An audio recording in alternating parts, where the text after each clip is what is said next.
जगत में भारत खेलों का सिरमौर रहा है। आजादी से पहले हमने हॉकी और क्रिकेट में नाम कमाया था। आजादी के बाद हमने खेलों की अनेक विधाओं में पदक प्राप्त करके राष्ट्रीय गौरव को बढ़ाया है। कार्यक्रम फर्श से अर्श तक में हम आपको कुछ ऐसी ही विभूतियों से रूबरू कराएंगे।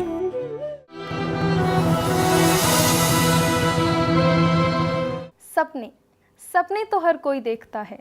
आसमान में उड़ने की ख्वाहिश किसकी नहीं होती, पर जो अपनी ख्वाहिशों के सपनों को उरूज तक ले जाने की सोचते हैं, शोहरत उनके कदम खुद चूमती है। कुछ ऐसी ही खेल जगत की हस्तियों से हम आपको करवाएंगे रूबरू। कार्यक्रम फर्श से अर्श तक। नमस्कार, मैं चारुल शर्मा आप सभी का स्वागत करती हूँ हमारे इस कार्यक्रम में। भारत के गौरवशाली इतिहास में अनेकों ऐसी विभूतियों ने जन्म लिया है जिन्होंने भारतवर्ष का नाम रोशन किया है। भारत की आन बान शान के धनी यह सभी विभूतियाँ संपन्नता के द्वार से नहीं आई हैं, बल्कि कुछ तो निम्न तो कुछ अति निम्न व मध्यम परिवारों से थीं, जैसे हॉकी के जादूगर मेजर ध्यानचंद, गामा पहलवान बछेंद्री पाल, सचिन तेंदुलकर और अब इन्हीं के पद चिन्हों पर चलने वाली कुछ हस्तियों से हम आपका परिचय कराएंगे, जिन्होंने अपनी प्रतिभा का प्रदर्शन राष्ट्रीय एवं अंतर्राष्ट्रीय स्तर पर दिया है।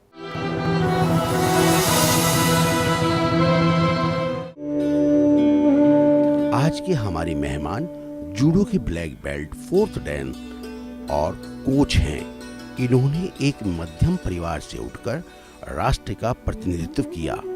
आपके students Olympic, Commonwealth, Asian game व अन्य राष्ट्रीय अंतर्राष्ट्रीय प्रतियोगिताओं में भाग ले चुके हैं। तो आइए मिलते हैं judo coach mister Avinash Saxena से।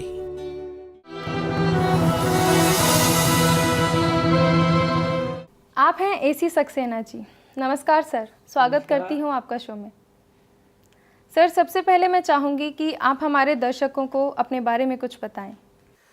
मेरा नाम एसी सक्सेना है। पूरा नाम अविनाश चंद्र सक्सेना, जिसको कम लोग जानते हैं, पर पूरे भारतवर्ष में एसी सक्सेना के नाम से मैं जाना जाता हूं। और आपको बतलाना चाहूँगा कि मैं NIS ट्रेंड कोच हूं। शुरुआती दौर में जब राष्ट्रीय क्रीड़ा संस्थान पटियाला में ये प्रशिक्षण शुरू हुआ था डिप्लोमा, तब मैंने 81 में इस डिप्लोमा को किया था। और मैं ब्लैक बेल्ट 4th डान हूँ, जिसमें मैं बतलाना चाहता हूँ, मुझे आज खुशी हो रही है, उस दिन को याद कर रहा हूँ जब मैं ब्लैक बेल्ट पहली डिग्री में प्राप्त हुई थी, और वो जापान से थी, कोडोकान से थी। और उसके बाद में मेरी 2nd, 3rd और 4th भारतीय जूडो महासंघ से मुझको यह डिग्रियाँ मिली हैं।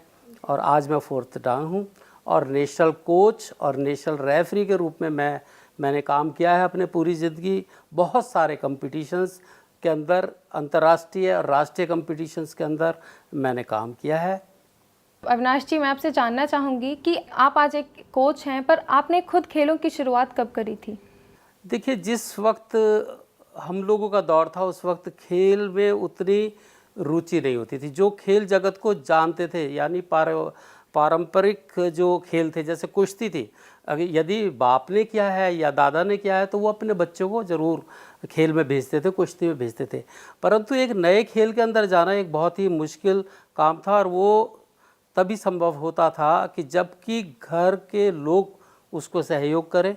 उस वक़्त उतना सहयोग नहीं मिलता था, क्योंकि मैं बड़ा हो चुका था और जूडो बहुत पहले से यहाँ पर नहीं था भारतवर्ष में।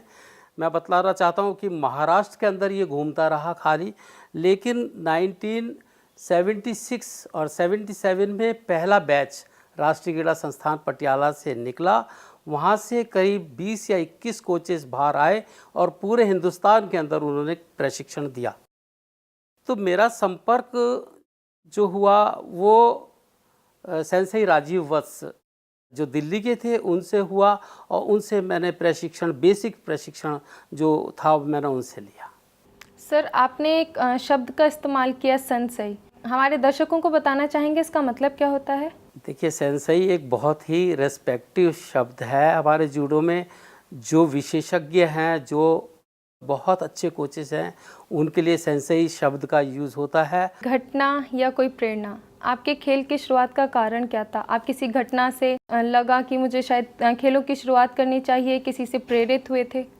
मेरा अपना परिवार था, मेरे छोटे बच्चे थे, एक लड़का था जो कि आज वो बड़े अच्छे पोस्ट पर है, और मेरी पत्नी थी। तो उन्होंने मुझको मोटिवेट करा, खाली एक मुझे चांस मिला कि मैं जूडो सीखूं, क्योंकि सेंसेई राजीव जगह जगह हिंदुस्तान में जाकर वो जूडो कराते थे। उन्होंने यहाँ पर एक कैंप लगाया, उसमें मेरा उनसे परिचय हुआ और प्रशिक्षण लिया। उसके बाद में हमने बहुत ही विकट और विषम परिस्थितियों में दिल्ली जाकर उनसे प्रशिक्षण लिया। 3-3, 4-4 लड़के हम लोग जाते थे। और बतलाना चाहूँगा, मुझे कोई हिचक नहीं आ रही, मेरे कोच सबसे महंगे कोच थे, और उस वक्त 100 रुपये बहुत मायने रखते थे। वो कहते थे कि चाहे एक हमसे बच्चा सीखेगा या 2 या 3 या 4, कितने भी हैं, मुझको 100 रुपया चाहिए। तो हम लोग आपस में 25-25 रुपये डालकर और उनको पे करते थे, लेकिन हम उन्हीं से ही प्रशिक्षण लेना चाहते थे, और उनसे हमने प्रशिक्षण लिया। उसका फ़ायदा ये हुआ कि तमाम इंटरनेशनल जितने कोचेस थे, क्योंकि उनका एक बहुत विश्व स्तर पर उनका जानकारी थी बड़े कोचेस से, तो मोरियो सुगानामी, मिस्टर ओगाता, तानीगुची, ये सारे कोचेस, मिस्टर अबे, ये सारे उनके टच में थे, और उनसे मेरा भी परिचय हुआ। तो जिसमें मैं बतलाना चाहूँगा कि मिस्टर ओगाता के बाद में मोरियो सुगानामी, जिन्होंने 4 साल हिंदुस्तान में रहकर जूडो का प्रचार और प्रसार किया, उनका मेरे से जो मुलाकात हुई थी वो कलकत्ता में हुई थी। उसमें मैं ऑल इंडिया खेलने के लिए गया था। जब मैंने बाउट जीती थी, उन्होंने मुझे बहुत बहुत ज़्यादा उन्होंने शाबाशी दी, कहने लगी कि कोच बन जाइए। तो मुझे बड़ा अजीब लगा, मैंने कहा कोच कैसे बनता हूँ, मैं तो खिलाड़ी हूँ, कोच कैसे बनते हैं, कहाँ होता है, कैसे होता है, बिल्कुल भी जानकारी नहीं थी। बोले कि नहीं आप NIS करिए, तब मुझको पता लगा NIS है। तो वहाँ से मुझको पता लगा मिस्टर मोरियो सुगानामी सर से, और तब मैं प्रशिक्षण के लिए फिर पटियाला गया था। सर, आपने बताया आप मेरठ से दिल्ली जाते थे कोचिंग के लिए, तो खेलों से क्या आपके शैक्षिक जीवन जो था, आपके एजुकेशनल लाइफ पर भी कोई फ़र्क पड़ा? नहीं, देखिए मैंने पहले बताया कि मैं बड़ी उम्र का हो चुका था, लेकिन मेरे अंदर जोश और वो, मैं ये कहने में बिल्कुल नहीं हिचकता। आज भी जो मेरी एज है और उस वक्त भी जो मेरी एज थी, तो मैं हमेशा अपने रियल एज से, जो मेरी मेंटल एज थी, वो 10 साल नीचे चलती है। तो उस वक्त भी मैं 35 साल का नहीं था, मेंटल एज जो थी वो मेरी 25 साल थी। तो मैं उन सब लोगों के साथ में बहुत बढ़िया मुकाबला करता था जो मेरे से ज़्यादा यंग थे। तो शिक्षा के ऊपर तो इसलिए फ़र्क नहीं पड़ा क्योंकि मेरा ग्रेजुएशन भी हो गया था उस वक्त, मेरा लॉ ग्रेजुएशन भी हो गया था, और मेरा सब कुछ मतलब सेटअप था उसका। सर, कहते हैं स्पोर्ट्स में अगर आपको अपना एक फ्यूचर बनाना है तो छोटे से बचपन से आना चाहिए, पर आपने कितनी यंग एज में जाके 30 क्रॉस करके आपने करा, तो उस पर आपको फ़र्क नहीं पड़ा कुछ? नहीं, उसके लिए मैं आपको बतलाना चाहूँगा कि मैं बहुत ही खिलंदड़ी नेचर का लड़का रहा था, और हर खेल मतलब प्रशिक्षण नहीं लिया, लेकिन उधमबाजी हम बहुत करते थे। स्विमिंग करने चले गए नहर में, पेड़ों पर चढ़ गए और साइकिलिंग कर ली, आपस में लड़ना, गुत्थम गुत्था करना, कुश्ती, जूडो तो था नहीं उस वक्त नाम। तो ये सारी चीज़ें होती थी, हम लोग बहुत मतलब मस्ती करते थे। हालांकि पढ़ाई भी हमारी लेवल पर चलती थी, कभी फर्स्ट नहीं आए, लेकिन सेकंड थर्ड रहे। लेकिन खेल के अंदर मेरी मतलब आत्मा थी, और मैं खेल स्वभाव का बचपन से था, इसलिए सारी मोटर स्किल मुझे मेरे पास में पहले से ही थी। जो मोटर स्किल होनी चाहिए एक खिलाड़ी के अंदर, उसमें मेरे पास में कोई किसी चीज़ की बड़ी एज होने के बाद भी कमी नहीं थी। अविनाश जी, आपसे एक बात और जानना चाहूँगी कि आपने जो खेलों की शुरुआत करी थी, उसमें सबसे पहले किस स्तर पर आपने अपना परफॉर्मेंस दी थी? उस वक्त ना तो जूनियर्स के लिए कोई कंपटीशन थे, ना सब जूनियर्स के लिए थे, ये सब बाद में आए। ना ही स्कूल लेवल पर कुछ था, ना डिपार्टमेंटल लेवल पर कुछ नहीं था, और जगह जगह ये आपको बतलाना चाहूँगा कि ऑल इंडिया कंपटीशंस ऑर्गेनाइज होते थे, जिसमें मुख्यतः मतलब इंदौर के अंदर दीपक रुपायन वो कराते थे, आयोजित कराते थे।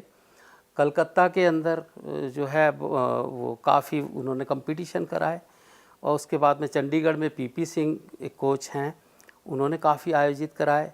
जसवंत सिंह जी थे, एक दिल्ली के अंदर उस्ताद के नाम से जाने जाते थे, उन्होंने नॉर्थ जोन और नॉर्थ इंडिया कंपटीशंस उन्होंने कराए। तो वो सारे कंपटीशन हमने खेले और उसके अंदर हर दिन मैं सीढ़ी चढ़ता चला गया और नॉर्थ इंडिया का मैं मेडलिस्ट बना, चैम्पियन बना, गोल्ड मेडल लिया।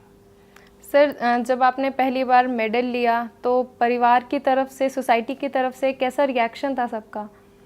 देखिए, सोसाइटी की तो मैंने कोई इतनी चिंता नहीं करी और लोगों को ये बहुत ही अजीब सा खेल लगता था। सब यही बोलते थे कहाँ ये, और मैं बतलाना चाहूँगा हमारी जो जाति है वो पढ़ने लिखने वाली है, कायस्थ लोग ज़्यादातर सर्विस में, ये कुश्ती और जूडो और कराटे ये सब इसमें कोई मतलब नहीं होता था। लेकिन मैंने बतलाया एक चांस मिला और मेरे अंदर दूसरे तरह के दमखम थे, तो मैं इस खेल के अंदर आया। लेकिन मेरा परिवार बहुत छोटा था, जो बच्चे थे वो बहुत छोटे थे उस वक्त। मेरी वाइफ ने मुझे बहुत कोऑपरेट करा, वो भी जॉब में थी और पहले तो वो नहीं चाहती थी कि मैं वहाँ पर जाऊँ, लेकिन लोग बाग मेरे जो रास्ते में बाधा बन रहे थे, वो नहीं चाहते थे कि मैं NIS जाऊँ, कोच बनूँ। और उन दिनों मैं बतलाना चाहूँगा थोड़ा मेरी वाइफ का स्वास्थ्य भी अच्छा नहीं चल रहा था, लेकिन इसके बाद भी उन्होंने अपने घर की पूरी जिम्मेदारी निभाई और मेरे से कहा नहीं आप वहाँ जाएंगे और ये प्रशिक्षण लेंगे। तो सबसे बड़ा योगदान वहाँ है।